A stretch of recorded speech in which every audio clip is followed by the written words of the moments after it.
Connect FM Canada ਦੇ ਵਿੱਚ ਤੁਹਾਡਾ ਸਵਾਗਤ ਹੈ। ਮੈਂ ਮਨਪ੍ਰੀਤ ਰੰਧਾਵਾ। ਬਨਵਾਰੀ ਲਾਲ ਪੁਰੋਹਿਤ ਇਹ ਪੰਜਾਬ ਦੇ ਗਵਰਨਰ ਨੇ ਔਰ ਅੱਜ ਕੱਲ੍ਹ ਇਹ ਬਹੁਤ ਸੁਰਖੀਆਂ ਦੇ ਵਿੱਚ ਨੇ।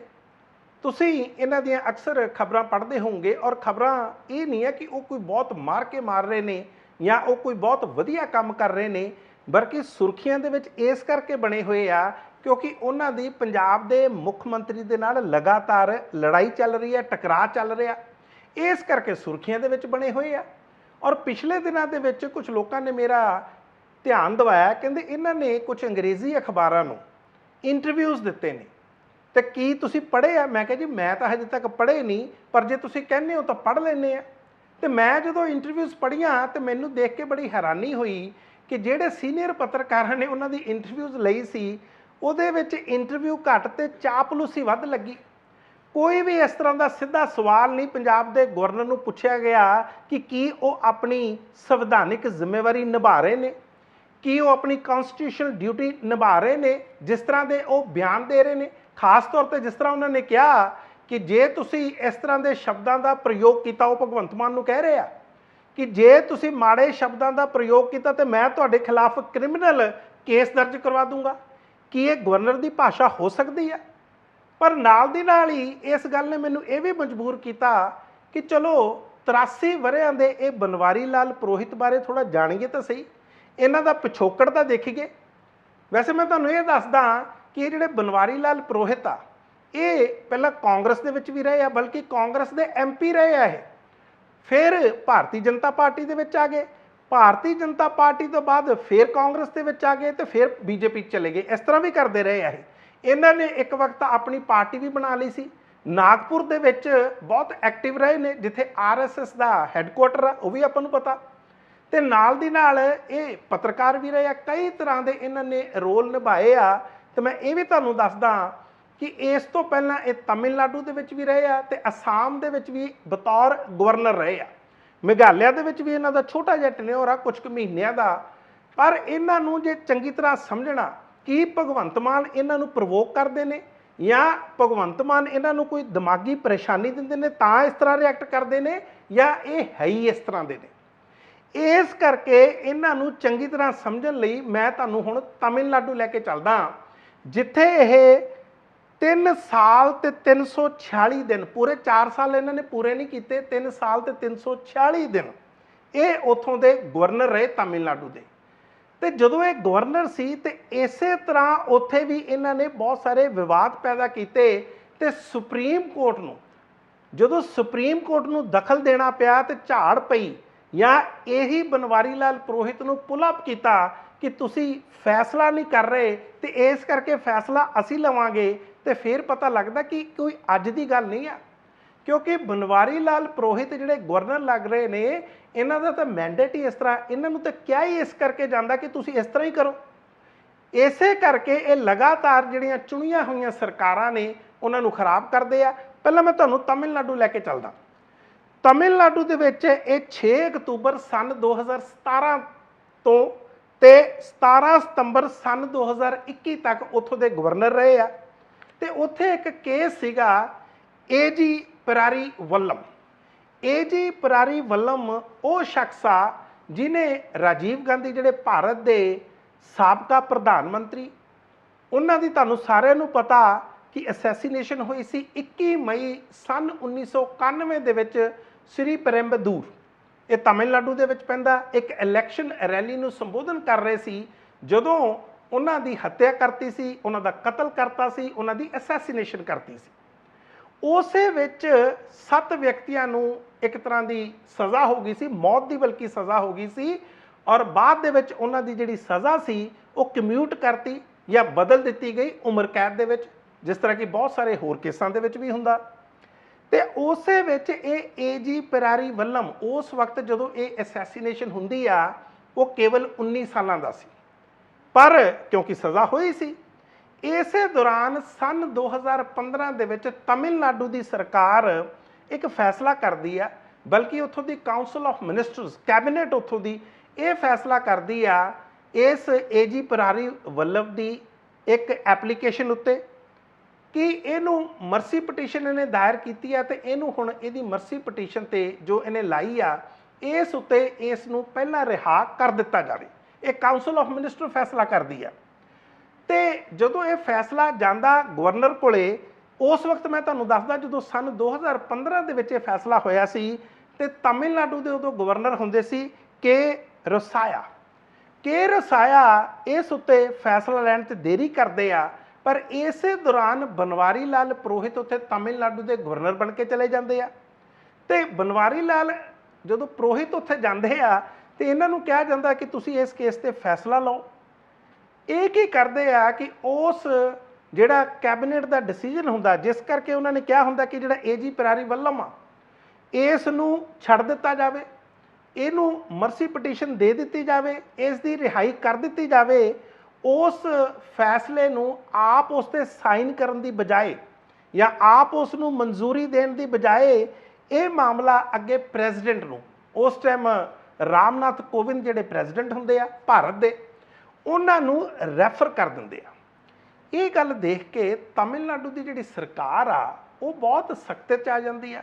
ਜਦੋਂ ਤਮਿਲਨਾਡੂ ਸਰਕਾਰ ਨੂੰ ਪਤਾ ਲੱਗਦਾ ਕਿ ਤਮਿਲਨਾਡੂ ਦੇ ਗਵਰਨਰ ਬਨਵਾਰੀ ਲਾਲ ਪੁਰੋਹਿਤ ਨੇ ਇਹ ਕੇਸ ਪ੍ਰੈਜ਼ੀਡੈਂਟ ਨੂੰ ਰੈਫਰ ਕਰਤਾ, ਉਹ ਬੜੇ ਹੈਰਾਨ ਹੁੰਦੇ ਆ। ਉਹਨਾਂ ਨੂੰ ਬੜਾ ਦੁੱਖ ਲੱਗਦਾ ਕਿ ਇਹ ਤਾਂ ਸਾਡਾ ਅਧਿਕਾਰ ਸੀ, ਸਾਡੇ ਸੰਘੀ ਢਾਂਚੇ ਦਾ ਜਾਂ ਸਾਡੇ ਫੈਡਰਲ ਢਾਂਚੇ ਦਾ ਇਹ ਸਰਕਾਰ ਨੂੰ ਅਧਿਕਾਰ ਸੀ ਕਾਉਂਸਲ ਆਫ ਮਿਨਿਸਟਰਸ ਦਾ ਕਿ ਉਹ ਉਸ ਨੂੰ ਮਾਫੀ ਦੇ ਸਕਦੇ ਸੀ ਜਾਂ ਉਹਦੀ ਜਿਹੜੀ ਸਜ਼ਾ ਸੀ ਉਹ ਘਟਾ ਸਕਦੇ ਸੀ। ਖੈਰ ਉਹ ਸੁਪਰੀਮ ਕੋਰਟ ਚਲੇ ਜਾਂਦੇ ਨੇ ਤੇ ਸੁਪਰੀਮ ਕੋਰਟ ਦੇ ਵਿੱਚ ਜਸਟਿਸ ਐਲ ਨਗੇਸ਼ਵਰ ਰਾਓ ਤੇ ਜਸਟਿਸ ਬੀ ਆਰ ਗਵਾਈ, ਇਹਨਾਂ ਦੋਨਾਂ ਦੀ ਬੈਂਚ ਜਿਹਨੂੰ ਅਸੀਂ ਡਿਵੀਜ਼ਨ ਬੈਂਚ ਕਹਿੰਦੇ ਆ, ਉਹਨਾਂ ਕੋਲੇ ਇਹ ਮਾਮਲਾ ਚਲਾ ਜਾਂਦਾ ਤੇ ਉਹ ਪੁੱਛਦੇ ਨੇ ਬੁਲਾ ਕੇ ਕਿ ਤੁਸੀਂ ਕੀਤਾ ਕੀ ਇਸ ਕੇਸ ਦੇ ਵਿੱਚ। ਗਵਰਨਰ ਨੂੰ ਵੀ ਨੋਟਿਸ ਜਾਂਦਾ ਤੇ ਭਾਰਤ ਸਰਕਾਰ ਜਿਹੜੀ ਕੇਂਦਰ ਦੀ ਸਰਕਾਰ ਆ ਉਸ ਨੂੰ ਵੀ ਨੋਟਿਸ ਜਾਂਦਾ। ਕੇਂਦਰ ਸਰਕਾਰ ਆ ਕੇ ਦੱਸਦੀ ਆ ਸੁਪਰੀਮ ਕੋਰਟ ਦੇ ਵਿੱਚ, ਕਹਿੰਦੇ ਜੀ ਦਰਅਸਲ ਜਿਹੜੇ ਗਵਰਨਰ ਨੇ ਤਮਿਲਨਾਡੂ ਦੇ, ਉਹਨਾਂ ਨੇ ਇਹ ਮਾਮਲਾ ਪ੍ਰੈਜ਼ੀਡੈਂਟ ਨੂੰ ਰੈਫਰ ਕਰਤਾ। ਬੜੇ ਹੈਰਾਨ ਹੁੰਦੇ ਆ, ਸੁਪਰੀਮ ਕੋਰਟ ਬਹੁਤ ਹੈਰਾਨ ਹੁੰਦੀ ਆ ਕਿ ਜਿਹੜਾ ਮਾਮਲਾ ਤੁਸੀਂ ਡਿਸਾਈਡ ਕਰਨਾ ਸੀ ਉਸ ਨੂੰ ਤੁਸੀਂ ਪ੍ਰੈਜ਼ੀਡੈਂਟ ਕੋਲੇ ਕਿਉਂ ਭੇਜਦਾ। ਔਰ ਨਾਲ ਦੀ ਨਾਲ ਉਹ ਕਹਿੰਦੇ ਆ ਕਿ ਇਹ ਜਿਹੜਾ ਫੈਡਰਲ ਢਾਂਚੇ ਦੇ ਖਿਲਾਫ ਹੈ, ਸੁਪਰੀਮ ਕੋਰਟ ਕਹਿ ਰਿਹਾ ਇਹ ਤੁਹਾਡਾ ਫੈਸਲਾ ਫੈਡਰਲ ਢਾਂਚੇ ਦੇ ਖਿਲਾਫ ਹੈ, ਬਲਕਿ ਜੇ ਇਹ ਫੈਸਲਾ ਹੋਇਆ ਤੇ ਇਹ ਬਿਲਕੁਲ ਗਲਤ ਹੋਇਆ। 27 ਅਪ੍ਰੈਲ ਸਨ 2022 ਦੀ ਮੈਂ ਗੱਲ ਕਰ ਰਿਹਾ, ਜਦੋਂ ਸੁਪਰੀਮ ਕੋਰਟ ਨੇ ਇਹ ਗੱਲ ਕਹੀ ਕਿ ਇਹ ਬਿਲਕੁਲ ਗਵਰਨਰ ਦੇ ਲਈ ਬਿਲਕੁਲ ਗਲਤ ਸੀ, ਤਮਿਲਨਾਡੂ ਦੇ ਗਵਰਨਰ ਲਈ, ਕਿ ਇਹ ਮਾਮਲਾ ਜਿਹੜਾ ਏਜੀ ਪਿਰਾਰੀ ਵੱਲਮ ਦਾ ਮਾਮਲਾ ਸੀ ਉਹ ਜਾ ਕੇ ਪ੍ਰੈਜ਼ੀਡੈਂਟ ਨੂੰ ਰੈਫਰ ਕਰਨਾ। ਸੋ ਉਸ ਕਰਕੇ ਉਹਨਾਂ ਨੇ ਕਿਹਾ ਕਿ ਜੇ ਤੁਸੀਂ ਇਸ ਤਰ੍ਹਾਂ ਕਰਦੇ ਰਹੇ, ਇਹ ਵੀ ਉਹਨਾਂ ਨੇ ਗੱਲ ਕਹੀ ਆ, ਇਹ ਸਨ 2018 ਤੋਂ ਕਹਿਣਾ ਸ਼ੁਰੂ ਕਰਤਾ ਸੀ ਸੁਪਰੀਮ ਕੋਰਟ ਨੇ, ਫਿਰ ਤਾਂ ਕਹਿੰਦੇ ਇਹ ਇੱਕ ਉਦਾਹਰਨ ਬਣ ਜੂਗੀ, ਇਹ ਇੱਕ ਪ੍ਰੈਸੀਡੈਂਟ ਬਣ ਜੂਗਾ ਤੇ ਕੋਈ ਵੀ ਜਿਹੜੀ ਚੁਣੀ ਹੋਈ ਸਰਕਾਰ ਆ ਉਹ ਆਪਣੇ ਆਪ ਕੰਮ ਹੀ ਨਹੀਂ ਕਰ ਸਕਦੀ। ਜਿਹੜਾ ਵੀ ਫੈਸਲਾ ਕੋਈ ਲਏਗੀ ਤੇ ਤੁਸੀਂ ਚੁੱਪ ਕਰਕੇ ਉਹਨੂੰ ਪ੍ਰੈਜ਼ੀਡੈਂਟ ਨੂੰ ਰੈਫਰ ਕਰ ਦੋਗੇ ਤੇ ਇਹ ਤੁਹਾਡੀ ਕਹਿੰਦੇ ਕੰਪੀਟੈਂਸੀ ਨਹੀਂ ਆ। ਕਿਉਂਕਿ ਜਿਹੜੇ ਤਮਿਲਨਾਡੂ ਦੇ ਗਵਰਨਰ ਸੀ ਉਸ ਵਕਤ ਦੇ, ਉਹਨਾਂ ਨੇ ਕਿਹਾ ਸੀ ਕਿ ਮੈਂ ਕੰਪੀਟੈਂਟ ਨਹੀਂ ਆ। ਕਹਿੰਦੇ ਜੇ ਤੁਸੀਂ ਕੰਪੀਟੈਂਟ ਨਹੀਂ ਹੈ, ਸੁਪਰੀਮ ਕੋਰਟ ਕਹਿ ਰਿਹਾ, ਤੇ ਮੈਟਰ ਦੁਬਾਰਾ ਕਾਉਂਸਲ ਆਫ ਮਿਨਿਸਟਰ ਨੂੰ ਦੱਸਣਾ ਸੀ ਕਿ ਮੈਨੂੰ ਪਤਾ ਨਹੀਂ ਲੱਗ ਰਿਹਾ, ਮੈਂ ਕੰਪੀਟੈਂਟ ਨਹੀਂ ਆ ਇਸ ਵਿੱਚ ਫੈਸਲਾ ਲੈਣ ਲਈ, ਤੇ ਤਾਂ ਫਿਰ ਉਹ ਤੁਹਾਨੂੰ ਕੋਈ ਦੂਸਰਾ ਰਾਹ ਦੱਸ ਦੇ। ਪਰ ਜਿਹੜਾ ਤੁਸੀਂ ਇਹ ਅੱਗੇ ਰੈਫਰ ਦਿੱਤਾ ਜਾਂ ਰੈਫਰ ਕਰਤਾ ਅੱਗੇ ਪ੍ਰੈਜ਼ੀਡੈਂਟ ਨੂੰ, ਭਾਰਤ ਦੇ ਰਾਸ਼ਟਰਪਤੀ ਨੂੰ, ਇਹ ਤੁਸੀਂ ਬਿਲਕੁਲ ਗਲਤ ਕੰਮ ਕੀਤਾ। ਤੁਸੀਂ ਇੱਕ ਤਰ੍ਹਾਂ ਦਾ ਸਟੇਟ ਦੀ ਅਥਾਰਟੀ ਨੂੰ ਬਾਈਪਾਸ ਕੀਤਾ।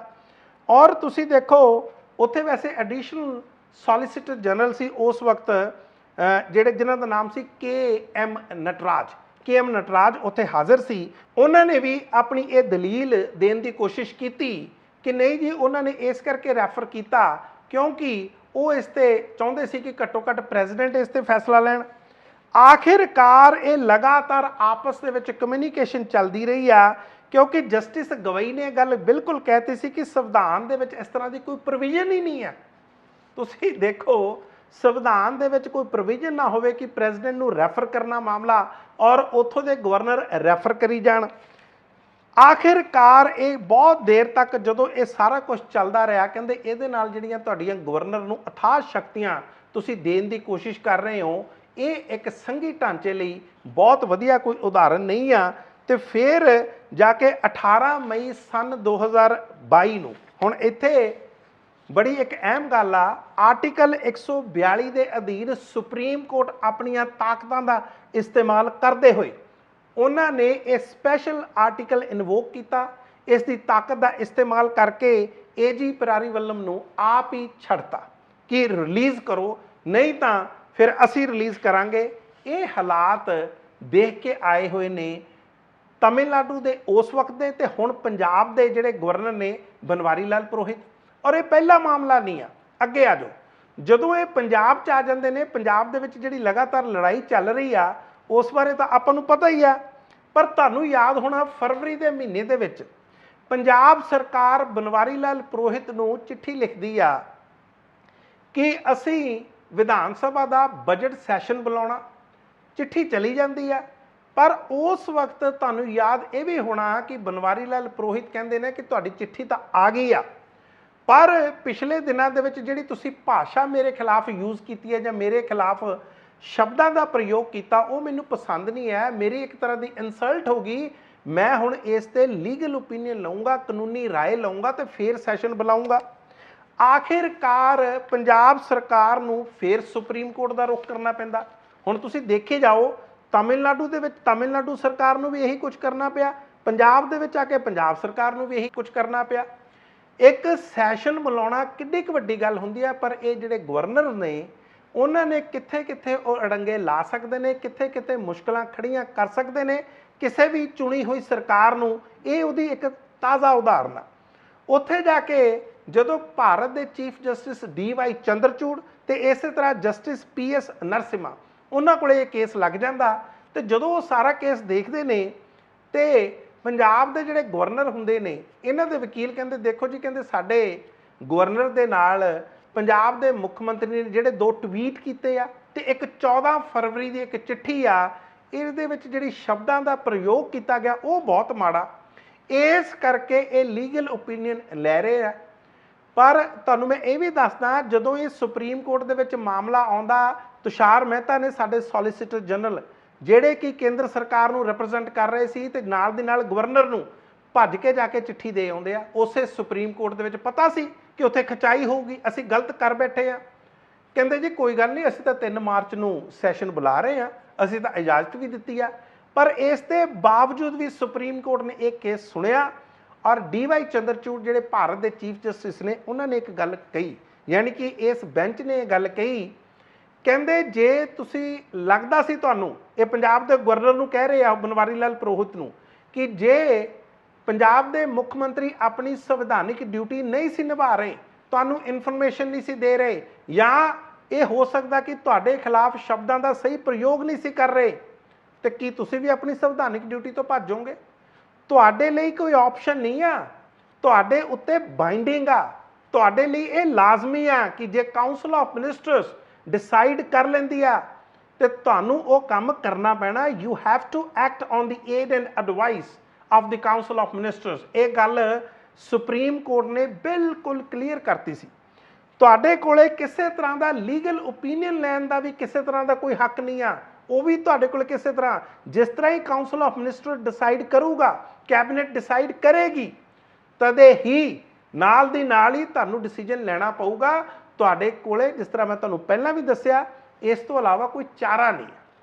सो जिहड़ा ये तुसीं कह रहे हो कि मैं इस करके या मेरी इंसल्ट होगी, वो गल्लां होणगीਆਂ। हालांकि उन्होंने भगवंत मान पंजाब के मुख मंत्री ने भी सुप्रीम कोर्ट ने कहा कि तुसीं अपनी भाषा का सही इस्तेमाल करना सीखो, और जिहड़ियां कॉन्स्टिट्यूशन अथॉरिटीज़ ने, चाहे वो पंजाब के गवर्नर होण ते दूसरे चाहे पंजाब के मुख मंत्री होण, इन्हां नूं अपने भाषा की मर्यादा किस तरह रखनी है इन्हां नूं खुद होना चाहिए। ये कोई बच्चे आ? जिथे सुप्रीम कोर्ट की जिन्नी देर तक झाड़ नहीं पऊगी फिर समझ आऊगी, तो फिर आखिरकार उदों पंजाब के गवर्नर ने इमीडिएटली, बल्कि इन्होंने तो पहले ही चिट्ठी देती सी कि सानू तो किसी तरह की कोई लोड़ ही नहीं है। अगे आ जाओ हुण मैं तुहानूं तमिलनाडु फिर लैके चलदा, फिर वापस आपां पंजाब के गवर्नर ते जरूर आवांगे। एक होर केस दसदा, RN रवि ने तमिलनाडु के इस वक्त के जिहड़े गवर्नर ने, उन्होंने अपने आप ही उत्थों के एक मंत्री ने, MK स्टालिन के वो मंत्री ने, कैबिनेट मंत्री ने, जिन्हों का नाम है थिरुवी सैंथिल बालाजी। ਬਾਲਾ ਜੀ ਮੰਤਰੀ ਆ ਜਿਹੜੇ, ਇਹ ਈਡੀ ਦੇ ਕੇਸ ਦੇ ਵਿੱਚ ਅੱਜ ਕੱਲ੍ਹ ਜੇਲ੍ਹ ਦੇ ਵਿੱਚ ਆ। ਪਿਛਲੇ ਦਿਨਾਂ ਦੇ ਵਿੱਚ ਇਹਨਾਂ ਨੂੰ ਇਸ ਗਵਰਨਰ ਨੇ ਆਪਣੇ ਆਪ ਹੀ ਲਾਤਾ ਸੀ, ਇਹਨਾਂ ਨੂੰ ਕੈਬਨਿਟ ਦੇ ਵਿੱਚੋਂ ਰਿਮੂਵ ਕਰਤਾ ਸੀ। MK ਸਟਾਲਿਨ ਦੇਖ ਕੇ ਹੈਰਾਨ ਰਹਿ ਗਏ ਕਿ ਗਵਰਨਰ ਕੋਲੇ ਤਾਂ ਇਸ ਤਰ੍ਹਾਂ ਦੀ ਕੋਈ ਪਾਵਰ ਹੀ ਨਹੀਂ ਹੈ ਕਿ ਆਪਣੇ ਆਪ ਕਿਸੇ ਮੰਤਰੀ ਨੂੰ ਲਾ ਦੇ ਜਾਂ ਉਸ ਨੂੰ ਕੈਬਨਿਟ ਤੋਂ ਬਾਹਰ ਕਰ ਦੇ। ਸੁਪਰੀਮ ਕੋਰਟ ਦੇ ਵਿੱਚ ਜਾਣ ਦੀ ਗੱਲ ਕਰਤੀ, ਔਰ ਤੁਸੀਂ ਦੇਖੋ ਜਿੱਦਾਂ ਹੀ ਇਸ ਗਵਰਨਰ ਨੂੰ RN ਰਵੀ ਨੂੰ ਪਤਾ ਲੱਗਾ ਕਿ MK ਸਟਾਲਿਨ ਤਾਂ ਸੁਪਰੀਮ ਕੋਰਟ ਦੇ ਵਿੱਚ ਜਾ ਰਹੇ ਆ, ਨਾਲ ਦੀ ਨਾਲ ਹੀ ਆਪਣੇ ਆਰਡਰ ਵਾਪਸ ਲੈ ਲਏ। ਹੁਣ ਹਾਈ ਕੋਰਟ ਦੇ ਵਿੱਚ ਵੀ ਪਿਛਲੇ ਦਿਨਾਂ ਦੇ ਵਿੱਚ ਤਾਮਿਲਨਾਡੂ ਦੇ ਹਾਈ ਕੋਰਟ ਦੇ ਵਿੱਚ ਵੀ ਇਹ ਮਾਮਲਾ ਆਇਆ ਸੀ। ਉੱਥੇ ਜਾ ਕੇ ਫਿਰ ਸਰਕਾਰ ਨੇ ਕਿਹਾ ਕਿ ਦੇਖੋ ਜੀ ਅਸੀਂ ਤਾਂ ਮਾਮਲੇ ਤੇ ਜਾਂ ਆਪਣੇ ਉਸ ਆਰਡਰ ਤੇ ਰੋਕ ਲਾ ਲਈ ਹੈ, ਯਾਨੀ ਕਿ ਬਾਰ-ਬਾਰ ਕੋਰਟਸ ਦਾ ਇਹਨਾਂ ਨੂੰ ਇੱਕ ਤਰ੍ਹਾਂ ਦਾ ਰੁਖ ਕਰਨਾ ਪੈਂਦਾ, ਉੱਥੇ ਜਾ ਕੇ ਫੈਸਲੇ ਲੈਣੇ ਪੈਂਦੇ ਆ। ਤੁਹਾਨੂੰ ਮੈਂ ਇੱਕ ਐਗਜ਼ਾਮਪਲ ਦੇਣਾ ਚਾਹੁੰਦਾ ਕਿ ਕਈ ਵਾਰੀ ਇੱਦਾਂ ਵੀ ਲੱਗਦਾ ਜਿਹੜੇ ਪੰਜਾਬ ਦੇ ਮੁੱਖ ਮੰਤਰੀ ਨੇ, ਭਗਵੰਤ ਮਾਨ ਨੇ, ਉਹ ਕਿਸੇ ਨਾ ਕਿਸੇ ਪਾਸਿਓਂ ਕਮਜ਼ੋਰ ਨੇ। ਕਮਜ਼ੋਰ ਇਸ ਕਰਕੇ ਆ ਕਿਉਂਕਿ ਉਹਨਾਂ ਨੂੰ ਤਜਰਬੇ ਦੀ ਘਾਟ ਆ। ਜੇ ਇਹਨਾਂ ਕੋਲੇ ਤਜਰਬਾ ਹੋਵੇ, ਇਹਨਾਂ ਕੋਲੇ ਇੱਕ ਚੰਗੀ ਟੀਮ ਹੋਵੇ, ਇਸ ਬਾਰੇ ਵੀ ਮੈਂ ਅੱਗੇ ਜਾ ਕੇ ਗੱਲ ਕਰੂੰਗਾ, ਤੇ ਇਹ ਇਸ ਗਵਰਨਰ ਦੇ ਨਾਲ, ਬਨਵਾਰੀ ਲਾਲ ਪੁਰੋਹਿਤ ਦੇ ਨਾਲ ਪੂਰੀ ਚੰਗੀ ਤਰ੍ਹਾਂ ਸੰਵਿਧਾਨਿਕ ਤੌਰ ਤੇ ਪੂਰਾ ਲੋਹਾ ਲੈ ਸਕਦੇ ਆ। ਕਿਉਂਕਿ ਬਨਵਾਰੀ ਲਾਲ ਪੁਰੋਹਿਤ ਆਨਸਰੇਬਲ ਨਹੀਂ ਆ, ਇਹ ਅਕਾਊਂਟੇਬਲ ਨਹੀਂ ਆ, ਇਹ ਜਵਾਬਦੇਹ ਨਹੀਂ ਆ ਲੋਕਾਂ ਨੂੰ ਜਵਾਬਦੇਹ ਪੰਜਾਬ ਦੀ ਚੁਣੀ ਹੋਈ ਸਰਕਾਰ ਆ। ਹੁਣ ਤੁਸੀਂ ਦੇਖੋ, ਤੁਹਾਨੂੰ ਯਾਦ ਹੋਣਾ ਵਿਜੇਂਦਰਪਾਲ ਸਿੰਘ ਬਦਨੌਰ ਹੁੰਦੇ ਸੀ, ਜਿਨ੍ਹਾਂ ਨੂੰ VP ਸਿੰਘ ਬਦਨੌਰ ਕਿਹਾ ਜਾਂਦਾ ਸੀ। ਇਹ ਬਨਵਾਰੀ ਲਾਲ ਪੁਰੋਹਿਤ ਤੋਂ ਪਹਿਲਾਂ ਪੰਜਾਬ ਦੇ ਗਵਰਨਰ ਹੁੰਦੇ ਸੀ। ਇਹਨਾਂ ਨੇ ਕੈਪਟਨ ਅਮਰਿੰਦਰ ਸਿੰਘ ਦੀ ਸਰਕਾਰ ਦੇ ਦੌਰਾਨ ਇੱਥੋਂ ਦੇ ਚੀਫ ਸੈਕਟਰੀ ਉਸ ਵਕਤ ਹੁੰਦੇ ਸੀ ਵਿਨੀ ਮਹਾਜਨ, ਤੇ ਇਹਨਾਂ ਦੇ ਹਸਬੈਂਡ, ਇਹਨਾਂ ਦੇ ਪਤੀ ਹੁੰਦੇ ਸੀ ਪੰਜਾਬ ਦੇ DGP ਦਿਨਕਰ ਗੁਪਤਾ, ਜਿਹੜੇ ਅੱਜ ਕੱਲ੍ਹ NIA ਨੈਸ਼ਨਲ ਇਨਵੈਸਟੀਗੇਸ਼ਨ ਏਜੰਸੀ ਦੇ ਹੈੱਡ ਨੇ ਜਾਂ ਡਾਇਰੈਕਟਰ ਨੇ। ਇਹਨਾਂ ਦੋਨਾਂ ਨੂੰ VP ਸਿੰਘ ਬਦਨੌਰ ਨੇ ਸੰਨ 2021 ਦੇ ਵਿੱਚ ਦਸੰਬਰ ਤੇ ਜਨਵਰੀ ਦਾ ਇਹ ਮਾਮਲੇ ਦੀ ਮੈਂ ਤੁਹਾਨੂੰ ਗੱਲ ਕਰ ਰਿਹਾ, ਤੇ ਉਸ ਵਕਤ ਕਿਸਾਨਾਂ ਦਾ ਅੰਦੋਲਨ ਚੱਲ ਰਿਹਾ ਸੀ। ਇਹਨਾਂ ਨੇ ਇਹਨਾਂ ਦੋਨਾਂ ਨੂੰ ਬੁਲਾ ਲਿਆ ਆਪਣੇ ਕਿ ਮੇਰੇ ਕੋਲੇ ਪੇਸ਼ ਹੋ, ਕਿਉਂਕਿ ਪੰਜਾਬ ਦੇ ਵਿੱਚ 1500 ਜਿਹੜਾ ਮੋਬਾਈਲ ਟਾਵਰ ਆ ਉਹ ਡਿਸਟਰੋਏ ਹੋ ਗਿਆ, ਉਹ ਡੈਮੇਜ ਹੋ ਗਿਆ, ਉਹਨਾਂ ਨੂੰ ਨੁਕਸਾਨ ਪਹੁੰਚਿਆ, ਮੈਨੂੰ ਆ ਕੇ ਦੱਸੋ ਕਹਿੰਦੇ। ਔਰ ਦੇਖੋ ਵਿਨੀ ਮਹਾਜਨ ਤੇ ਦਿਨਕਰ ਗੁਪਤਾ, ਉਹ ਚੀਫ ਸੈਕਟਰੀ ਤੇ ਇੱਕ DGP, ਇਹ ਜਾਂਦੇ ਆ। ਜਦੋਂ ਕੈਪਟਨ ਅਮਰਿੰਦਰ ਸਿੰਘ ਨੂੰ ਪਤਾ ਲੱਗਦਾ ਤੇ ਉਹ ਇਸ ਗੱਲ ਤੇ ਬਹੁਤ ਗੁੱਸੇ ਹੁੰਦੇ ਆ। ਉਹ ਕਲੀਅਰਲੀ ਵਾਰਨ ਕਰਦਾ ਕਿ ਅੱਗੇ ਤੋਂ ਜੇ ਤੁਸੀਂ ਕੋਈ law and order the situation ਪਤਾ ਕਰਨੀ ਆ ਪੰਜਾਬ ਦੇ ਗਵਰਨਰ ਨੇ, ਤਾਂ ਮੇਰੇ ਤੋਂ ਪੁੱਛੋ। ਮੇਰੇ ਅਫਸਰਾਂ ਨੂੰ ਮੇਰੇ ਪੁੱਛੇ ਬਗੈਰ ਕੋਈ ਗਵਰਨਰ ਹੋਵੇ, ਔਰ ਉਸ ਵਕਤ ਕਿਉਂਕਿ VP ਸਿੰਘ ਬਦਨੌਰ ਸੀ, ਉਹਨਾਂ ਨੂੰ ਤੁਸੀਂ ਨਹੀਂ ਬੁਲਾਉਣਾ। ਤੇ ਜੇ ਤੁਹਾਨੂੰ ਲਾਅ ਐਂਡ ਆਰਡਰ ਤੇ ਕਿਸੇ ਤਰ੍ਹਾਂ ਕੋਈ ਗੱਲ ਪੁੱਛਣੀ ਆ, ਸਿੱਧੀ ਮੇਰੇ ਨਾਲ ਗੱਲ ਕਰੋ। ਔਰ ਉਸ ਦਿਨ ਤੋਂ ਬਾਅਦ VP ਸਿੰਘ ਬਦਨੌਰ ਦੀ ਹਿੰਮਤ ਨਹੀਂ ਪਈ ਕਿ ਕਿਸੇ ਅਫਸਰ ਨੂੰ ਸਿੱਧਾ ਬੁਲਾਇਆ ਜਾਵੇ, ਬਲਕਿ ਉਦੋਂ ਮੈਨੂੰ ਯਾਦ ਆ ਕੈਪਟਨ ਅਮਰਿੰਦਰ ਸਿੰਘ ਨੇ ਇਹ ਗੱਲ ਵੀ ਕਹੀ ਸੀ ਕਿ ਇੱਥੇ ਇੰਨੇ ਕਿਸਾਨਾਂ ਦੀਆਂ ਮੌਤਾਂ ਹੋ ਰਹੀਆਂ ਨੇ, ਔਰ ਇਹ ਜਿਹੜੇ ਡੈਮੇਜ ਹੋਏ ਨੇ ਟਾਵਰ, ਮੋਬਾਈਲ ਟਾਵਰਸ, ਇਹ ਤਾਂ ਚਲੋ ਕਦੇ ਵੀ ਰਿਪੇਅਰ ਹੋ ਜਾਣਗੇ, ਪਰ ਜਿਹੜੇ ਕਿਸਾਨਾਂ ਦੀਆਂ ਮੌਤਾਂ ਹੋ ਰਹੀਆਂ ਨੇ ਉਹਨਾਂ ਦਾ ਜ਼ਿੰਮੇਵਾਰ ਕੌਣ ਆ। ਇੱਥੋਂ ਤੱਕ ਕੈਪਟਨ ਅਮਰਿੰਦਰ ਸਿੰਘ ਨੇ ਕਿਹਾ ਸੀ ਕਿ ਤੁਹਾਨੂੰ ਇਸ ਗੱਲ ਦੀ ਪਈ ਆ। ਸੋ ਇਸ ਕਰਕੇ ਹੁਣ ਇੱਕ ਚੀਜ਼ ਮੈਂ ਤੁਹਾਨੂੰ ਹੋਰ ਦੱਸਦਾ, ਇਹ ਬਹੁਤ ਲਾਜ਼ਮੀ ਆ। ਦੇਖੋ, ਇਹ ਜਿਹੜੇ ਸਾਡੇ ਬਨਵਾਰੀ ਲਾਲ ਪੁਰੋਹਿਤ ਆ, ਇਹ ਇੰਟਰਵਿਊਜ਼ ਤਾਂ ਬਹੁਤ ਦੇ ਰਹੇ ਨੇ, ਪਰ ਕੀ ਇਹ ਫੈਕਟ ਸਹੀ ਦੱਸਦੇ ਨੇ? ਮੈਂ ਇੱਕ ਇਹਨਾਂ ਦੀ ਇੰਟਰਵਿਊ ਇੱਕ ਅੰਗਰੇਜ਼ੀ ਅਖਬਾਰ ਦੇ ਵਿੱਚ ਪੜ੍ਹ ਰਿਹਾ ਸੀ। ਕਹਿੰਦੇ ਜੀ ਪੰਜਾਬ ਦੇ ਵਿੱਚ ਨਸ਼ੇ ਬਹੁਤ ਵਿਕਣ ਲੱਗ ਗਏ। ਇਹ ਠੀਕ ਆ ਤੁਹਾਡੀ ਗੱਲ, ਪੰਜਾਬ ਦੀ ਇਹ ਸਮੱਸਿਆ। ਨਾਲ ਦੀ ਨਾਲ ਕਹਿੰਦੇ ਦੇਖੋ ਜੀ ਲੁਧਿਆਣੇ ਦੇ ਵਿੱਚ ਜਿਹੜੀਆਂ ਲਿਕਰ ਸ਼ਾਪ ਸੀ, ਵਾਈਨ ਸ਼ਾਪ ਸੀ, ਉੱਥੋਂ ਇਹ ਬਲਕਿ ਅੰਕੜਾ ਵੀ ਦਿੰਦੇ ਆ, ਕਹਿੰਦੇ 58 ਦੁਕਾਨਾਂ 58 ਲਿਕਰ ਸ਼ਾਪਸ ਦੇ ਉੱਤੇ ਨਸ਼ਾ ਵਿਕ ਰਿਹਾ ਸੀ। ਪਰ ਮੈਨੂੰ ਲੱਗਦਾ ਬਨਵਾਰੀ ਲਾਲ ਪੁਰੋਹਿਤ ਦੇ ਫੈਕਟਸ ਠੀਕ ਨਹੀਂ ਆ, ਨਾ ਹੀ ਅਖਬਾਰ ਨੇ ਇਹਨਾਂ ਨੂੰ ਪੂਰੀ ਤਰ੍ਹਾਂ ਆਪਣੇ ਫੈਕਟਸ ਠੀਕ ਕਰਨ ਲਈ ਕਿਹਾ, ਕਿਉਂਕਿ ਉਹਨਾਂ ਨੂੰ ਖੁਦ ਹੀ ਨਹੀਂ ਪਤਾ ਹੋਣਾ। ਹੁਣ ਮੈਂ ਦੱਸਦਾ ਹੋਇਆ ਕੀ ਆ। ਉੱਥੇ ਜਨਵਰੀ ਦੇ ਵਿੱਚ ਤੁਹਾਨੂੰ ਪਤਾ ਹੀ ਹੈ ਕਿ 4 ਪਾਰਟਨਰ ਸੀ। 4 ਪਾਰਟਨਰ ਜਿਹੜਾ ਲਿਕਰ ਦਾ ਬਿਜ਼ਨਸ ਕਰਦੇ ਸੀ, ਸ਼ਰਾਬ ਦਾ ਬਿਜ਼ਨਸ ਕਰਦੇ ਸੀ। ਇੱਕ ਸੀ ਅਕਸ਼ੇ ਛਾਬੜਾ, ਅਕਸ਼ੇ ਛਾਬੜਾ ਉਹਨਾਂ ਦਾ ਨਾਮ ਆ, ਉਰਫ ਬੱਬੂ। ਇਸ ਤੋਂ ਇਲਾਵਾ ਉਹਨਾਂ ਦੇ ਪਾਰਟਨਰ ਸੀ ਪਾਰਿਕ ਸ਼ਰਮਾ, ਨਾਲ ਸੀ ਨਿਸ਼ਾਂਤ ਅਰੋੜਾ, ਤੇ ਇੱਕ ਸੀਗਾ ਹਰਦੀਪ ਸਿੰਘ। ਇਹ ਚਾਰੇ ਮਿਲ ਕੇ ਉੱਥੋਂ ਦੇ ਠੇਕੇ ਲੈਂਦੇ ਆ ਲੁਧਿਆਣੇ ਦੇ। ਉਸ ਤੋਂ ਬਾਅਦ ਜਿਹੜਾ ਅਕਸ਼ੇ ਛਾਬੜਾ ਹੁੰਦਾ ਉਰਫ ਬੱਬੂ, ਇਹਨੂੰ ਨਾਰਕੋਟਿਕ ਕੰਟਰੋਲ ਬਿਊਰੋ NCB, ਇਹ ਕੇਂਦਰੀ ਏਜੰਸੀ ਆ, ਇਹ ਫੜ ਲੈਂਦੀ ਆ, ਇਸ ਤੋਂ ਨਸ਼ਾ ਰਿਕਵਰ ਹੁੰਦਾ, ਡਰੱਗਸ ਰਿਕਵਰ ਹੁੰਦੀਆਂ ਨੇ, NDPS ਐਕਟ ਦੇ ਅਧੀਨ ਇਸ ਦੇ ਖਿਲਾਫ ਕੇਸ ਦਰਜ ਹੋ ਜਾਂਦਾ। ਠੀਕ ਆ, ਜੇ ਰਿਕਵਰੀ ਹੁੰਦੀ ਆ ਤੇ ਕੋਈ ਵੀ ਏਜੰਸੀ ਉਹਨੂੰ ਕੰਮ ਕਰਨਾ ਚਾਹੀਦਾ। ਪਰ ਨਾਲ ਦੀ ਨਾਲ ਤੁਸੀਂ ਦੇਖੋ ਇਹ ਜਿਹੜੇ 3 ਹੋਰ ਪਾਰਟਨਰਸ ਆ, ਇਹਨਾਂ ਦੇ ਠੇਕੇ ਵੀ ਬੰਦ ਕਰ ਦਿੱਤੇ ਜਾਂਦੇ ਆ। 66 ਦੁਕਾਨਾਂ ਇਹਨਾਂ ਦੀਆਂ ਜਿਹੜੀਆਂ ਲਿਕਰ ਸ਼ਾਪਸ ਆ ਉਹ ਬੰਦ ਕਰ ਦਿੱਤੀਆਂ ਜਾਂਦੀਆਂ, 26 ਦਿਨ ਬੰਦ ਰਹਿੰਦੀਆਂ। ਇਹ ਮਾਮਲਾ ਉਹਨਾਂ ਦਿਨਾਂ ਦੇ ਵਿੱਚ ਬਹੁਤ ਆਇਆ ਸੀ। ਔਰ ਜਿਹੜਾ ਪੰਜਾਬ ਦਾ ਐਕਸਾਈਜ਼ ਡਿਪਾਰਟਮੈਂਟ ਆ ਉਸ ਤੋਂ ਪੁੱਛੇ ਬਗੈਰ ਇਹ ਸਾਰਾ ਕੁਝ ਕਰ ਦਿੱਤਾ ਜਾਂਦਾ। ਯਾਨੀ ਕਿ ਜਿਹੜੀ ਕੇਂਦਰ ਦੀ ਏਜੰਸੀ ਆ ਨਾਰਕੋਟਿਕ ਕੰਟਰੋਲ ਬਿਊਰੋ NCB, ਉਹ ਇਹਨਾਂ ਨੂੰ ਪੁੱਛਦੀ ਤੱਕ ਨਹੀਂ। ਉਸ ਤੋਂ ਬਾਅਦ ਤੁਸੀਂ ਦੇਖੋ ਇਹਨਾਂ ਸਾਰਿਆਂ ਨੂੰ, ਇਹਨਾਂ 3 ਪਾਰਟਨਰਸ ਨੂੰ, ਹਾਲਾਂਕਿ NCB ਇਹਨਾਂ ਨੂੰ ਵੀ ਬਹੁਤ ਤੰਗ ਕਰਦੀ ਆ, ਇਹਨਾਂ ਨੂੰ ਵੀ ਕਹਿੰਦੇ ਆ ਕਿ ਤੁਹਾਡਾ ਵੀ ਡਰੱਗ ਮਨੀ ਲੱਗਾ ਹੁੰਦਾ, ਜਾਂ ਇਹਨਾਂ ਨੂੰ ਪੁੱਛਦੀ ਆ ਕਿ ਹੋ ਸਕਦਾ ਤੁਹਾਡਾ ਡਰੱਗ ਮਨੀ ਲੱਗਾ ਹੋਵੇ। ਪਰ ਜਦੋਂ ਕੁਝ ਸਾਬਿਤ ਨਹੀਂ ਹੁੰਦਾ, ਆਖਿਰਕਾਰ ਫਿਰ ਇਹ ਅਪੀਲ ਕਰਦੇ ਨੇ। ਇਹ ਹਾਈ ਕੋਰਟ ਦੇ ਵਿੱਚ ਵੀ ਜਾਂਦੇ ਨੇ, ਪੰਜਾਬ ਤੇ ਹਰਿਆਣਾ ਹਾਈ ਕੋਰਟ, ਤੇ ਹੋਰ ਇਹਨਾਂ ਦਾ ਇੱਕ ਟ੍ਰਿਬਿਊਨਲ ਆ ਜਿਹਦਾ ਨਾਮ ਹੈ smugglers and foreign exchange manipulators forfeiture of property act 1976 ਦਾ, ਇਹਨੂੰ ਸੈਫਮ ਵੀ ਕਹਿ ਦਿੰਦੇ ਆ। ਉੱਥੇ ਜਾ ਕੇ ਇਹਨਾਂ ਦੇ ਹੱਕ 'ਚ ਫੈਸਲਾ ਹੁੰਦਾ। ਤੇ ਇਸ ਤੋਂ ਇਲਾਵਾ ਹਾਈ ਕੋਰਟ ਵੀ ਇਹਨਾਂ ਦੇ ਹੱਕ ਦੇ ਵਿੱਚ ਫੈਸਲਾ ਆਉਂਦਾ, ਕਿਉਂਕਿ ਇਹ ਉੱਥੇ ਜਾਂਦੇ ਨੇ ਕਿ ਸਾਡਾ 26 ਦਿਨਾਂ ਦਾ ਨੁਕਸਾਨ ਹੋ ਗਿਆ। ਨੁਕਸਾਨ ਕਿੰਨਾ ਹੋਇਆ? 10 ਕਰੋੜ 49 ਲੱਖ 15,000 ਤੇ 218 ਰੁਪਏ ਦਾ। ਤੇ ਉਹਨਾਂ ਨੇ ਇਹ ਅਪੀਲ ਕੀਤੀ ਸੀ ਕਿ ਸਾਡੇ ਤੋਂ ਇਹ ਮਨੀ ਇਸ ਕਰਕੇ ਜਾਂ ਇਹ ਪੈਸਾ ਨਾ ਲਿਆ ਜਾਵੇ ਕਿਉਂਕਿ 26 ਦਿਨਾਂ ਤੱਕ ਸਾਡੇ ਜਿਹੜੇ ਇਹ ਠੇਕੇ ਨੇ, ਸਾਡੀਆਂ ਸ਼ਰਾਬ ਦੀਆਂ ਦੁਕਾਨਾਂ ਨੇ, ਉਹ NCB ਕਰਕੇ ਬੰਦ ਰਹੀਆਂ, ਜਦਕਿ ਐਕਸਾਈਜ਼ ਮਹਿਕਮੇ ਨੇ ਇਸ ਦਾ ਵਿਰੋਧ ਕੀਤਾ ਸੀ। ਤੇ ਬਨਵਾਰੀ ਲਾਲ ਪ੍ਰੋਹਿਤ ਇਸ ਦੀ ਐਗਜ਼ਾਮਪਲ ਦੇ ਰਹੇ ਨੇ, ਕਹਿੰਦੇ ਇੱਥੇ ਡਰੱਗਸ ਵਿਕਦੀਆਂ ਨੇ। ਬਿਲਕੁਲ ਡਰੱਗਸ ਨਹੀਂ ਸੀ ਵਿਕਦੀਆਂ, ਬਲਕਿ ਹਾਈ ਕੋਰਟ ਨੇ ਅੱਜ ਤੱਕ ਇਸ ਪੈਸੇ ਤੋਂ ਇਹਨਾਂ ਤੋਂ ਰਿਕਵਰ ਨਾ ਕੀਤਾ ਜਾਵੇ, ਉਹ ਇੱਕ ਤਰ੍ਹਾਂ ਦੀ ਰੋਕ ਲਾਈ ਹੋਈ ਆ। ਜਸਟਿਸ ਰਿਤੂ ਬਾਰੀ ਤੇ ਜਸਟਿਸ ਮਨੀਸ਼ਾ ਬੱਤਰਾ, ਇਹਨਾਂ ਦਾ ਇਹ ਫੈਸਲਾ ਹੈ। ਤੇ ਤੁਸੀਂ ਆਪ ਅੰਦਾਜ਼ਾ ਲਾਓ ਕਿ ਕੀ ਇਹ ਗੱਲ ਠੀਕ ਜਾ ਰਹੀ ਆ। ਬਲਕਿ ਇਹ ਜਿਹੜੀਆਂ ਕੇਂਦਰੀ ਏਜੰਸੀਆਂ ਨੇ, ਗਵਰਨਰ ਨੂੰ ਤਾਂ ਇਹ ਚਾਹੀਦਾ, ਜਿਹੜੀਆਂ ਕੇਂਦਰੀ ਏਜੰਸੀਆਂ ਨੇ ਉਹਨਾਂ ਨੂੰ ਚਾਹੀਦਾ ਕਿ ਪੰਜਾਬ ਦੇ ਨਾਲ ਧੱਕਾ ਨਾ ਕਰੋ, ਕਿਉਂਕਿ ਪੰਜਾਬ ਦਾ ਰੈਵਨਿਊ ਖਰਾਬ ਹੁੰਦਾ, ਪੰਜਾਬ ਦਾ ਮਾਲੀਆ ਖਰਾਬ ਹੁੰਦਾ। ਇਸ ਤੋਂ ਪਹਿਲਾਂ ਵੀ ਤੁਸੀਂ ਉਹ ਗੱਲ ਸੁਣੀ ਹੈ, ਮੈਂ ਤੁਹਾਨੂੰ ਉਹ ਦੁਬਾਰਾ ਫੇਰ ਸੁਣਾਉਂਗਾ, ਜਦੋਂ ਅੰਮ੍ਰਿਤਸਰ ਦੇ ਵਿੱਚ ਇੱਕ ਹੌਪਰਸ ਬਾਰ ਐਂਡ ਰੈਸਟੋਰੈਂਟ ਨੂੰ ਕਿਸ ਤਰ੍ਹਾਂ ਪੁਲਿਸ ਨੇ ਉਹਦੇ ਪਿੱਛੇ ਪੈ ਕੇ ਉਹਨਾਂ ਨੂੰ ਕਈ ਕੇਸਾਂ ਦੇ ਵਿੱਚ ਨਾਮਜ਼ਦ ਕਰਤਾ ਸੀ। ਵੈਸੇ ਮੈਂ ਜ਼ਰੂਰ ਦੱਸਦਾ ਕਿ ਉਹ ਵਾਪਸ ਆ ਗਿਆ ਤੇ ਉਹਨਾਂ ਨੇ ਆਪਣਾ ਬਿਜ਼ਨਸ ਚਲਾ ਲਿਆ, ਉਹਨਾਂ ਦਾ ਬਿਜ਼ਨਸ ਚੰਗਾ ਚੱਲ ਰਿਹਾ। ਆਉਣ ਵਾਲੇ ਦਿਨਾਂ ਦੇ ਵਿੱਚ ਮੈਂ ਇਹਨੂੰ ਸਾਰੀ ਤਫਸੀਲ ਵੀ ਦੱਸੂਗਾ। ਪਰ ਵਾਪਸ ਆਉਂਦੇ ਹਾਂ ਇਸ ਗਵਰਨਰ ਤੇ।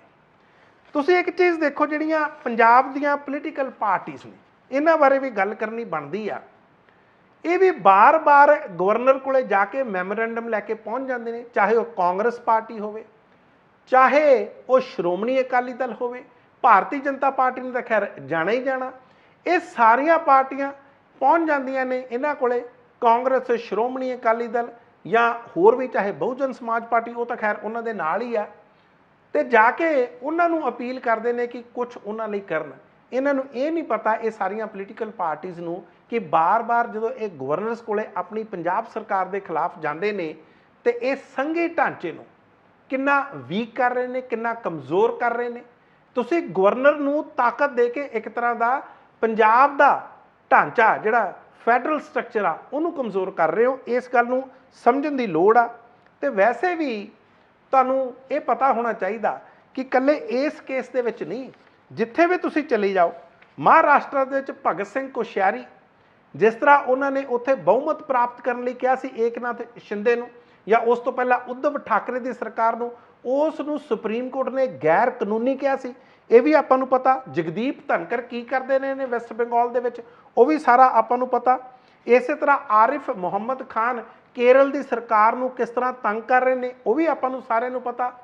ਸੋ ਕਹਿਣ ਦਾ ਭਾਵ ਆ, ਇਹ ਜਿਹੜੇ ਆਪਾਂ ਕਹਿ ਰਹੇ ਹਾਂ ਕਿ ਗਵਰਨਰ ਇੱਥੇ ਆ ਕੇ ਕੋਈ ਬਹੁਤ ਵਧੀਆ ਕੰਮ ਕਰ ਰਹੇ ਨੇ, ਤੁਸੀਂ ਦੱਸੋ, ਇਹ ਆਪ ਜਾ ਕੇ ਦੌਰੇ ਕਰਦੇ ਫਿਰਦੇ ਨੇ। ਕਦੇ ਇਹ ਪ੍ਰੈਸ ਕਾਨਫਰੰਸ ਕਰਨ ਲੱਗ ਜਾਂਦੇ ਨੇ, ਕਦੇ ਕਹਿੰਦੇ ਪੰਜਾਬ ਦੇ ਵਿੱਚ ਡਰੱਗਸ ਬਹੁਤ ਆ, ਕਦੇ ਕਹਿੰਦੇ ਕਰਪਸ਼ਨ ਬਹੁਤ ਆ। ਇਹਨਾਂ ਨੂੰ ਇਹ ਜਿਹੜਾ ਮੈਂਡੇਟ ਆ ਉਹ ਕਿਹਨੇ ਦਿੱਤਾ? ਪੰਜਾਬ ਦੇ ਵਿੱਚ ਚੁਣੀ ਹੋਈ ਸਰਕਾਰ ਆ, ਮੈਂਡੇਟ ਉਹਨੂੰ ਆ, ਲੋਕਾਂ ਨੂੰ ਜਵਾਬ ਦੇ ਉਹ ਆ। ਪੰਜਾਬ ਦੇ ਗਵਰਨਰ ਦਾ ਜਿਹੜਾ ਸੰਵਿਧਾਨਿਕ ਰੋਲ ਆ, ਜਿਹੜੀ ਜ਼ਿੰਮੇਵਾਰੀ ਆ, ਉਹ ਨਿਭਾਉਣ। ਹੁਣ ਤੁਸੀਂ ਦੇਖੋ, ਜੇ ਇਹਨਾਂ ਨੂੰ ਵਾਕਿਆ ਲੱਗਦਾ ਬੜਾ ਪੰਜਾਬ ਦਾ ਦਰਦ ਆ ਬਨਵਾਰੀ ਲਾਲ ਪ੍ਰੋਹਿਤ ਨੂੰ, ਸਾਡਾ ਅੱਜ ਵੀ ਜਿਹੜੀ GST ਦੀ ਕੰਪਨਸੇਸ਼ਨ ਆ, ਜਿਹੜਾ ਮੁਆਵਜ਼ਾ ਸਾਨੂੰ ਮਿਲਣਾ, ਉਹ ਕੰਪਨਸੇਸ਼ਨ 5000 ਕਰੋੜ ਦੀ ਕੇਂਦਰ ਸਰਕਾਰ ਕੋਲੇ ਖੜੀ ਆ। ਇਸੇ ਤਰ੍ਹਾਂ 4200 ਕਰੋੜ 4200 ਕਰੋੜ ਸਾਡਾ ਰੂਰਲ ਡਿਵੈਲਪਮੈਂਟ ਫੰਡ ਪਿਆ, RDF ਜਿਹਨੂੰ ਕਹਿੰਦੇ ਆ, ਉਹਨੂੰ ਲੈਣ ਦੀ ਕੋਸ਼ਿਸ਼ ਕਰ। ਇਹ ਆਰਡੀਨੈਂਸ ਜਿਹੜਾ ਰਾਜ ਸਭਾ ਦੇ ਵਿੱਚ ਅੱਜ ਆਇਆ ਹੈ, ਉਹ ਅਸਲ 'ਚ ਇਕੱਲੇ ਦਿੱਲੀ ਦਾ ਨਹੀਂ, ਉਹ ਇੱਕ ਬਹੁਤ ਵੱਡੀ ਖਤਰੇ ਦੀ ਘੰਟੀ ਹੈ ਸਾਡੇ ਫੈਡਰਲ ਸਟਰਕਚਰ ਲਈ ਕਿ ਜੇ ਕੋਈ ਹੋਰ ਜਿੱਤੂਗਾ ਸੱਤਾਧਾਰੀ ਸੈਂਟਰ ਤੋਂ ਬਿਨਾਂ, ਜੇ ਕੋਈ ਹੋਰ ਜਿੱਤੂਗਾ ਉਹਦੀਆਂ ਸ਼ਕਤੀਆਂ ਖੋਹ ਲਈਆਂ ਜਾਣਗੀਆਂ, ਉਹਨੂੰ ਕੰਮ ਨਹੀਂ ਕਰਨ ਦਿੱਤਾ ਜਾਊਗਾ, ਉਹਦੀ ਬਾਂਹ ਮਰੋੜ ਲਈ ਜਾਊਗੀ, ਉਹਦਾ ਰੋਕ ਲਿਆ ਜਾਊਗਾ, ਉਹਦੇ ਬਣਦੇ ਪੈਸੇ ਰੋਕ ਲਏ ਜਾਣਗੇ। ਮੈਂ ਅੱਜ RDF ਦਾ ਪੈਸਾ ਲੈਣ ਲਈ ਸੁਪਰੀਮ ਕੋਰਟ 'ਚ ਫਿਰਦਾ ਜੀ। RDF ਦਾ ਪੈਸਾ ਕਿਹੜਾ ਜੀ? ਜਿਹੜਾ ਸਾਡੀਆਂ ਮੰਡੀਆਂ ਦੀ ਫੀਸ ਹੈ, ਜਿਹੜਾ ਅਸੀਂ ਇਹਨਾਂ ਸਾਰੇ ਦੇਸ਼ ਦਾ ਢਿੱਡ ਭਰਦੇ ਹਾਂ, ਚਾਹੇ ਉਹ ਚੌਲਾਂ ਰਾਹੀਂ ਹੋਵੇ, ਚਾਹੇ ਕਣਕ ਰਾਹੀਂ ਹੋਵੇ, ਚਾਹੇ ਜਿਹੜੀ ਮਰਜ਼ੀ ਫਸਲ ਹੋਵੇ ਜਿਹੜੀ ਮੰਡੀ 'ਚ ਆਉਂਦੀ ਹੈ, ਤੇ ਉਹਦਾ ਪੈਸਾ ਨਹੀਂ ਦੇ ਰਹੇ ਜੀ। ਤੇ ਜਿਹੜੀਆਂ ਬਾਕੀ ਪੋਲੀਟੀਕਲ ਪਾਰਟੀਆਂ ਆ, ਘੱਟੋ ਘੱਟ ਤੁਸੀਂ ਭਾਰਤੀ ਜਨਤਾ ਪਾਰਟੀ ਆ, ਤੁਹਾਡੇ ਤਾਂ ਇਹ ਗਵਰਨਰ ਆ, ਤੁਸੀਂ ਕੇਂਦਰ ਸਰਕਾਰ ਨੂੰ ਅਪੀਲ ਹੀ ਕਰ ਲਓ ਕਿ ਸਾਡਾ ਇਹ ਪੈਸਾ ਦੇ ਦਿਓ ਜਿਹੜਾ ਪੰਜਾਬ ਦੀ ਤਰੱਕੀ ਲਈ ਕੰਮ ਆ ਜੇ। ਸੋ ਜਿਹੜੀ ਲੜਾਈ ਆ ਲਗਾਤਾਰ ਭਾਰਤ ਦੇ ਸਰਕਾਰ ਹੋਵੇ ਜਾਂ ਭਾਰਤ ਦੇ ਸਰਕਾਰ ਦੇ ਇਸ਼ਾਰੇ ਤੇ ਪੰਜਾਬ ਦੇ ਗਵਰਨਰ ਜੇ ਚੱਲ ਰਹੇ ਆ, ਤੇ ਵਾਕਈ ਬੜੀ ਮੰਦਭਾਗੀ ਗੱਲ ਆ। ਔਰ ਇਹ ਜਿਹੜੀ ਲੜਾਈ ਆ, ਇਹ ਪੰਜਾਬ ਨੂੰ ਲਗਾਤਾਰ ਪਿੱਛੇ ਪਾ ਰਹੀ ਆ। ਐਡਮਿਨਿਸਟ੍ਰੇਸ਼ਨ ਹੁਣ ਇੱਕ ਜਾਂਦੇ ਜਾਂਦੇ ਮੈਂ ਤੁਹਾਨੂੰ ਉਦਾਹਰਨ ਹੋਰ ਦੇ ਜਾਣਾ। ਤੁਸੀਂ ਯਾਦ ਕਰੋ ਜਦੋਂ ਪੰਜਾਬ ਦੇ ਮੁੱਖ ਮੰਤਰੀ ਗੁਜਰਾਤ ਦੇ ਵਿੱਚ ਚੋਣਾਂ ਦਾ ਪ੍ਰਚਾਰ ਕਰ ਰਹੇ ਸੀ, ਨਵੰਬਰ ਦੇ ਮਹੀਨੇ ਦੇ ਵਿੱਚ ਇਹੀ ਜਿਹੜੇ ਬਨਵਾਰੀ ਲਾਲ ਪ੍ਰੋਹਿਤ ਨੇ, ਪੰਜਾਬ ਦੇ ਗਵਰਨਰ ਨੇ, ਕੁਲਦੀਪ ਸਿੰਘ ਚਾਹਲ SSP ਚੰਡੀਗੜ੍ਹ ਲਾ ਦਿੰਦੇ ਨੇ, ਕਹਿੰਦੇ ਇਹਨਾਂ ਦਾ ਮਿਸਕੰਡਕਟ ਆ, ਤੇ ਪੰਜਾਬ ਦੇ ਮੁੱਖ ਮੰਤਰੀ ਨੂੰ ਪਤਾ ਤੱਕ ਨਹੀਂ ਹੁੰਦਾ। ਈਵਨ ਕਿ ਜਿਹੜੇ ਚੀਫ ਸੈਕਟਰੀ ਆ, ਹੁਣ ਤਾਂ ਉਹ ਰਿਟਾਇਰ ਹੋ ਗਏ, VK ਜੰਜੂਆ, ਉਹ ਵੀ ਨਹੀਂ ਦੱਸਦੇ। ਦਰਅਸਲ ਗੱਲ ਇਹ ਕੀ ਆ ਕਿ ਜਿਹੜੇ ਪੰਜਾਬ ਦੇ ਮੁੱਖ ਮੰਤਰੀ ਆ, ਉਹਨਾਂ ਦਾ ਨਾਂ ਤਾਂ ਮੈਨੂੰ ਕੋਈ ਲੱਗਦਾ ਕੋਈ ਪੋਲੀਟੀਕਲ ਐਡਵਾਈਜ਼ਰ ਆ, ਨਾ ਹੀ ਉਹਨਾਂ ਕੋਲੇ ਕੋਈ ਇਕਨੋਮਿਕ ਐਡਵਾਈਜ਼ਰ ਆ, ਨਾ ਹੀ ਉਹਨਾਂ ਕੋਲੇ ਲੀਗਲ ਐਡਵਾਈਜ਼ਰ ਆ, ਮੀਡੀਆ ਐਡਵਾਈਜ਼ਰ ਤਾਂ ਛੱਡ ਹੀ ਦਿਓ। ਇਹ ਸਾਰੇ ਤੁਸੀਂ ਹਾਂ ਹੋਣਗੇ ਜ਼ਰੂਰ, ਪਰ ਜਿਸ ਕਾਬਲੀਅਤ ਦੇ ਹੋਣੇ ਚਾਹੀਦੇ ਆ, ਉਹਨਾਂ ਨੂੰ ਇੱਕ ਇੱਕ ਮਿੰਟ ਦੀ ਖਬਰ ਹੋਣੀ ਚਾਹੀਦੀ ਹੈ ਹੀ ਨਹੀਂ। ਨਹੀਂ ਤਾਂ ਪੂਨਮ ਸਿੰਘ ਵਰਗੇ ਜਿਹੜੇ ਇਸ ਤਰ੍ਹਾਂ ਦੇ ਜਿਨ੍ਹਾਂ ਨੂੰ ਪ੍ਰਤਾੜਿਤ ਕੀਤਾ ਗਿਆ ਜਾਂ ਜਿਨ੍ਹਾਂ ਦੇ ਖਿਲਾਫ ਪੁਲਿਸ ਅਫਸਰਾਂ ਨੇ ਉਹ ਸਾਰੇ ਹੀਲੇ ਵੀਲੇ ਵਸੀਲੇ ਜਿਹੜੇ ਵਰਤੇ ਨੇ ਉਹਨਾਂ ਨੂੰ ਤੰਗ ਕਰਨ ਲਈ, ਉਹ ਕਿਉਂ ਪੰਜਾਬ ਦੇ ਗਵਰਨਰ ਕੋਲੇ ਜਾਣ? ਕਿਉਂ ਨਹੀਂ ਪੰਜਾਬ ਦੇ ਮੁੱਖ ਮੰਤਰੀ ਭਗਵੰਤ ਮਾਨ, ਜਿਨ੍ਹਾਂ ਕੋਲੇ ਹੋਮ ਡਿਪਾਰਟਮੈਂਟ ਆ, ਉਹ ਖੁਦ ਫੈਸਲੇ ਲੈਂਦੇ? ਇਸੇ ਕਰਕੇ ਤੁਹਾਡੇ ਜਿਹੜੇ ਗਵਰਨਰ ਨੇ ਉਹ ਤਾਕਤਵਰ ਹੁੰਦੇ ਨੇ, ਕਿਉਂਕਿ ਜਦੋਂ ਪੰਜਾਬ ਸਰਕਾਰ ਨਹੀਂ ਸੁਣਦੀ ਤੇ ਫਿਰ ਇਹ ਲੋਕ ਉਹਨਾਂ ਨੂੰ ਗਵਰਨਰ ਕੋਲੇ ਜਾਣਾ ਪੈਂਦਾ, ਬਨਵਾਰੀ ਲਾਲ ਪ੍ਰੋਹਿਤ ਦਾ ਰੁਖ ਕਰਨਾ ਪੈਂਦਾ, ਉਹਨਾਂ ਦਾ ਦਰਵਾਜ਼ਾ ਖੜਕਾਉਣਾ ਪੈਂਦਾ। ਆਪਣੇ ਢਾਂਚੇ ਨੂੰ ਮਜ਼ਬੂਤ ਕਰੋ। ਇਹ ਗੱਲ ਦਰਅਸਲ ਪੰਜਾਬ ਦੇ ਮੁੱਖ ਮੰਤਰੀ ਲਈ ਆ। ਆਪਣੇ DGP ਨੂੰ ਮਜ਼ਬੂਤ ਕਰੋ।